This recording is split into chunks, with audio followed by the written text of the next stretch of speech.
Hey there, DIY enthusiasts! Today, we're diving into the art of carpet fitting and trimming with $0. Whether you're working with woven or felt-backed carpets, these tips will help you get a flawless finish. Let's get started.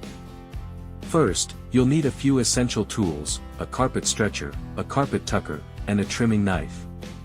If you own some of these, you can easily pick up the missing items separately.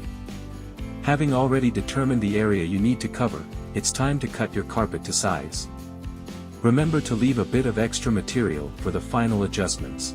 Before cutting, ensure that the carpet pile direction matches any adjacent rooms if they need to align. Pro tip: working in an empty room is ideal.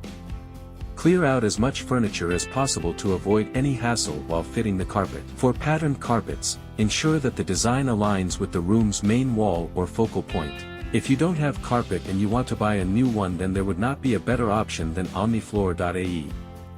We have a vast variety of carpets in different colors, textures, and styles. Visit omnifloor.ae and book your in-home appointment to get customized carpets according to the area of your place. If you just want to get a quote, then simply click on our product, fill out the form and send. Here is your message sent. Once your carpet is positioned, use a shuffling motion with both feet to work out any ripples or bumps toward the edges. For corners, push the carpet as deep as possible, make a vertical cut, and then trim the excess.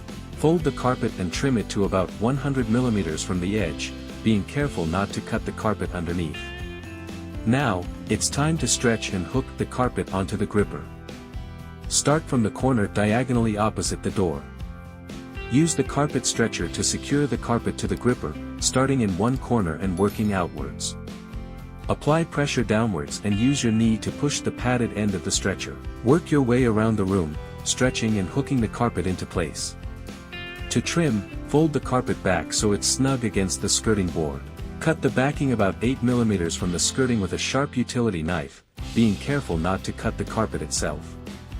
Use the carpet tucker to press the edge into place. In doorways, trim around the architrave so the carpet slightly overlaps the threshold bar. Cut the carpet to end just before the middle of the threshold bar, using a cutting board to protect it. Finish up by using the carpet tucker or a flat blade scraper and hammer to secure the edge into the threshold bar.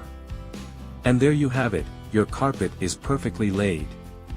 For more tips and DIY projects, visit us at www.omnifloor.ae. Don't forget to like, subscribe, and hit the bell icon for updates on our latest videos. Thanks for watching and happy carpeting.